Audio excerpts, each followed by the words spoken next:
هنكشف على الصرف ده كده بالراحه ونحط الميزان على قد الميزان كده بتاع مثلا 70 80 سم كده، تست بالميزان كده كل بطول المسار، بتشوف الدنيا ماشيه معاك بس تمام نعمل تشيك على الصرف في ميولك ولا لا. ده رقم واحد.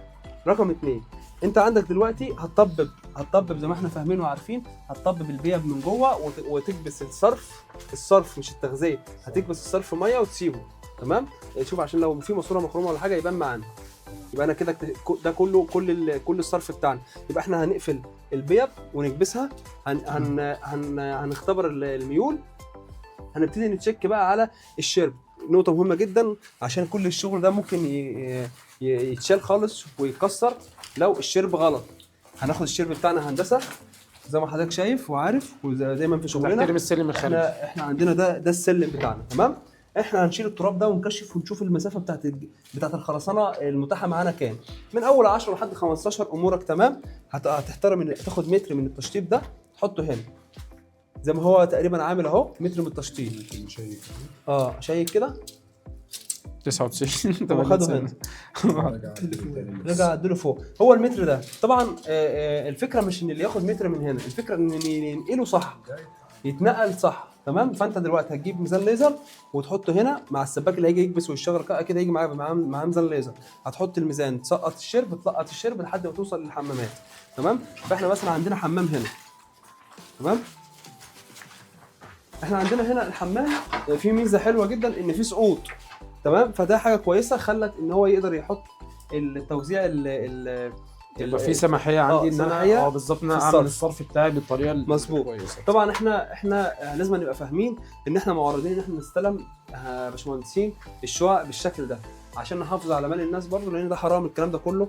اقل حاجه بشغل السمارت ده هيعدي ال 150,000. فعندك في كذا حمام وبشغل السمارت وتمام. وفي برضه خلاطات دفء في الشطافات السخنه والبارد بتاعه القعده. فالموضوع ده تكلفه كبيره جدا.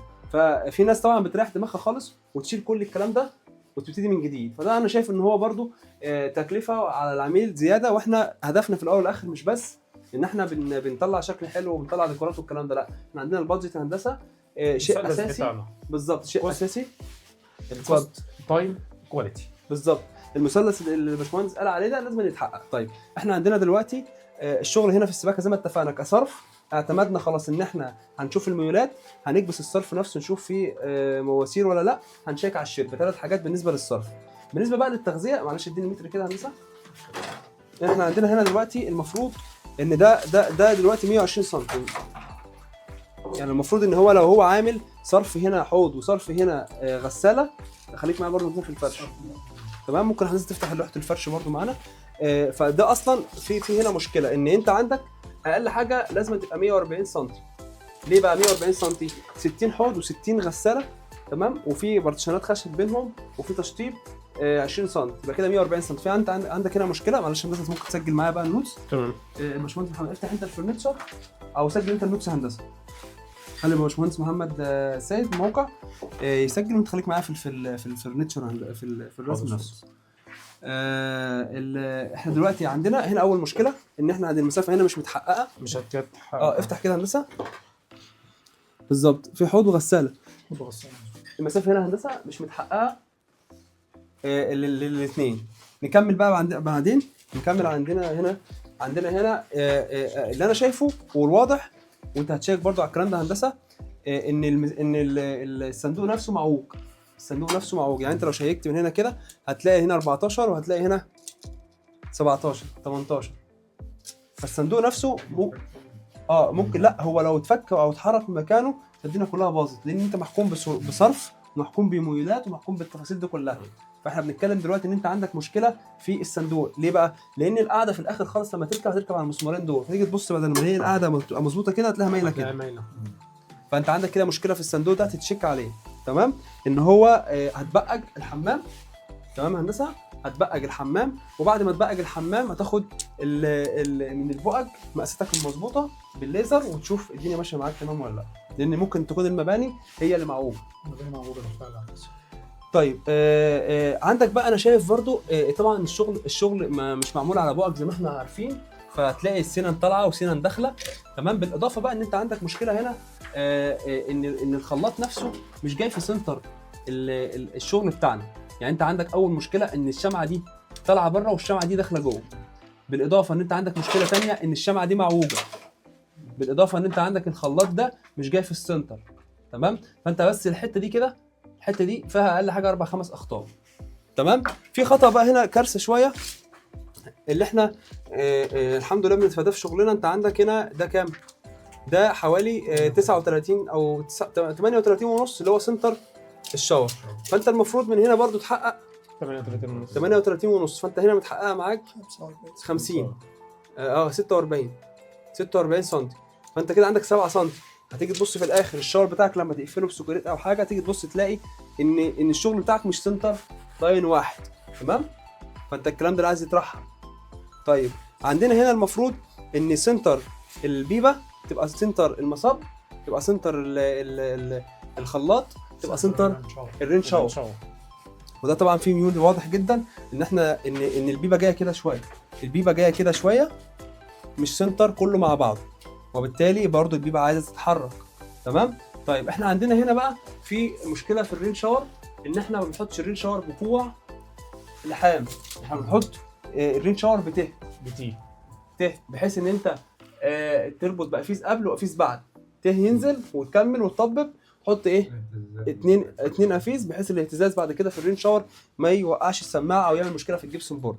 فانت عندك دي مش متسنطره. عندك المصب ده واطي، واحنا بنعمل المصب بتاعنا على 90 سم، المصب ده اقل حاجه على 70 سم، وده مش سنتر لاين واحد. تمام؟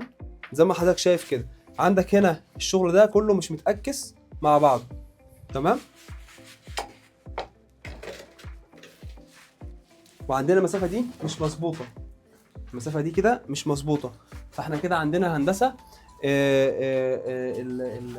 المشاكل اللي في التغذيه. احنا هنشتغل على الشغل الستاندر بتاعنا يا باشمهندس عبد الرحمن. احنا مالناش دعوه يعني احنا بنحاول نشوف ايه المشاكل الموجوده عندنا. تمام؟ وبنخش الموقع بنشتغل بالاسس بتاعتنا بالوي بتاعنا. احنا بنوضح للناس ازاي الشغل بيبقى مظبوط او الشغل بيبقى فيه غلط.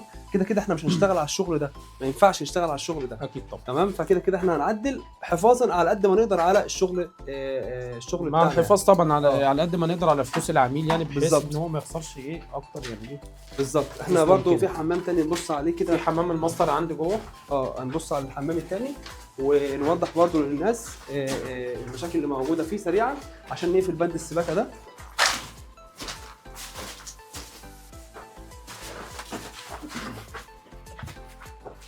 طيب احنا هنا الحمام التاني نفس الكلام برضو.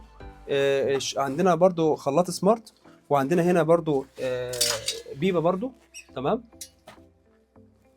عموما كده هتشيك هندسه على ان كله يبقى اكس واحد. تمام؟ خلي بالك برضو في نقطه هنا مهمه، ان الرين شاور ما بينزلش النزول ده عشان بعد كده لما تيجي تربط تعرف الجبسون بورد ما يعوقكش في الموضوع. انت عارف ان السنه تبقى ماشيه مع الجبسون بورد بعد ما تفتح الكور بتاعك عشان الشفاط، وتخلي بالك من المقاس بتاعك. تمام؟ في نقطه بقى مهمه هنا قوي خلي بالكم منها. احنا عندنا هنا دي جيتات، هو عامل جيتات، الجيتات دي ليها اسس في الشغل. طيب هتقول لي هندسه ما هو المفروض ان هو مطلع المخرج بتاع الجيتات وعاطي للجيتات كلها. اقول لك المشكله الكبرى هنا ان هو مخرج اداه 1 2 3 4 5 6 من مخرج واحد. طب ايه المشكله؟ المشكله ان من الميه وضغط الميه هتضعف. يعني الميه هتقوم، قوه الميه هتقوم مطلعه لي دول قويين جدا، ودول نص قوه، ودول ضعيفين، لان الميه هتمر على الاثنين دول الاول وبعد كده تنزل هنا. ممكن نوضح كده بالكاميرا هنشوف، هنلاقي ان هو خرج بالجلبه السن اهي، مشى ادى هنا وابتدى نزل يوزع لتحت، فاصبح الميه هتطلع تمشي من هنا كده تخرج هنا، هتبقى الميه قويه معايا، بعد كده هتضعف. فالصح ان الموضوع بيطلع بالتوالي، المفروض بيطلع يوزع توزع على الثلاثه مره واحده هنا وهنا. الموضوع يتوزع بالتوالي مش بالتوازي، مش بالتوالي، هو موزع كده بالتوالي. احنا بنوزع بالتوازي يا هندسه. هيطلع من هنا كده يبتدي يوزع الاثنين دي مع بعض في ودي مع بعض في تمام؟ موجوده في اللوحات بتاعتنا هندسه. موجوده طبعا في اللوحات، ان احنا عامل لنا سيكشن، لان التفاصيل الصغيره دي كلها معمول لها سيكشن في اللوحات عندك في الشوب درام. تفاصيل اللاين سنتر لاين الاربع حاجات دول مع بعض برضو موجودين عندنا. تمام كده؟ طيب دي كده اول نقطه عندنا هنا. عندنا برضو هنا مشكله كبيره احنا ما بنعملهاش نهائيا في شغلنا زي ما صورنا قبل كده، ان احنا لما يقابلنا عمود تكسير في الخرسانه، بننزل من هنا كده ونطلع ونمشي تاني. لكن هو التكسير في الخرسانه ده هو اصلا ما حلش الموضوع، هو والحديد باين كمان اهوت. ده جاب الحديد. الحديد باين اهوت، فكده طبعا دي مشكله كبيره جدا. طبعا الحديد ده كله هيتعالج طبعا يا فندم. بالظبط، لازم طبعا احنا نقص الكلام ده ونعالج الحديد تاني ونقفله وننزل بالتغذيه، بعد كده نطلع تاني فوق. تمام كده. طيب في بقى نقطه مهمه برضو لازم ان احنا نوضحها جدا. انت عندك هنا هو خد سنتر عنده هنا 50، المفروض ان المسافه دي تبقى متر. يعني المفروض المسافه ما بين القاعده تحقق المسافه بتاعه الشاور، لان انا عايز اقول لك ان هو خد 50 هنا. تمام، يعني هو الشاور هيبقى متر. طب متر هيروح ل 90 ازاي؟ انت عندك ما تنساش ان انت عندك الارضيه عامل مشترك بين ده وده، فما ينفعش الشاور يبتدي هنا متر يروح هنا 90.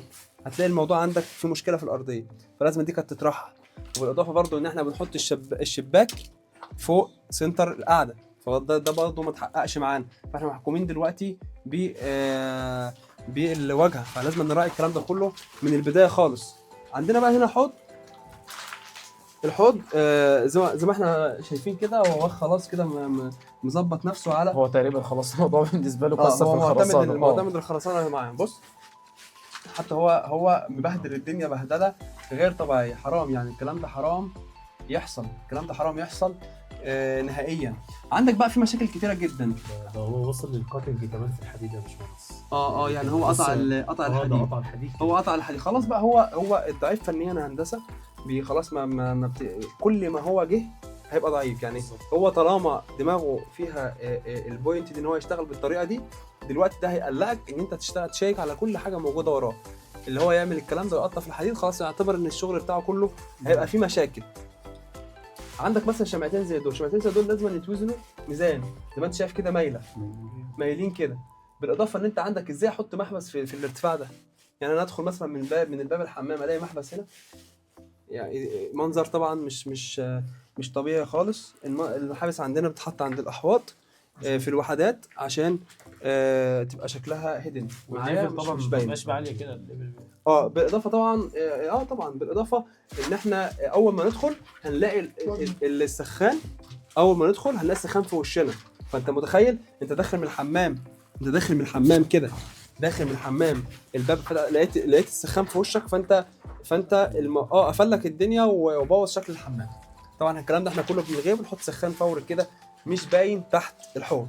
تمام. ناهيك بقى عن موضوع العزل، احنا اكيد طبعا هنشيك على الكلام ده كله. ده كده موضوع السباكه، فيها مشاكل في التغذيه، فيها مشاكل في الصرف، وفيها مشاكل في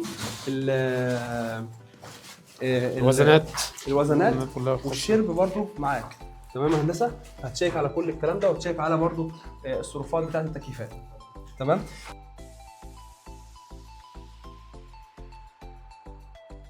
ندخل بقى على نقطه مهمه جدا نخلي بالنا منها. كل العملاء توزيع الفرش. لا كل العملاء بيكلمونا يا باشمهندس، بيقولوا لنا الشقه عندي على المحاره. تمام، الشقه عندي على المحاره. طيب الشقه لما تكون على المحاره، محاره تسليم الوحدات العماير الهندسه ما بتبقاش زي المحاره بتاعتنا. احنا بنشد اكس في الطرقه وبنبتدي بنعكس الوحدات كلها. فاحنا دلوقتي المحاره هنا مش مظبوطه، المحاره هنا مش مظبوطه عشان ما نطولش على الناس. كده يا باشمهندس محمد، كده احنا باشمهندس برضه هتتابع مع المهندس محمد ان هيجيب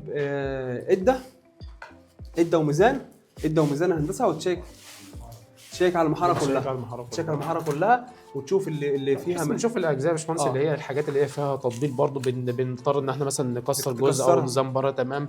الحاجات اللي محتاجه فايبر مثلا بنركب لها فايبر.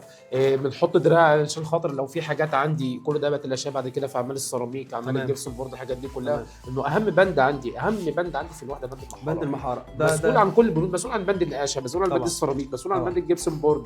هو الشكل الظاهر معايا قدامي. فبند المحاره ده امر مفروغ منه. تمام. طب انت هندسه كتبت طبعا مخصوص السباكه كلها.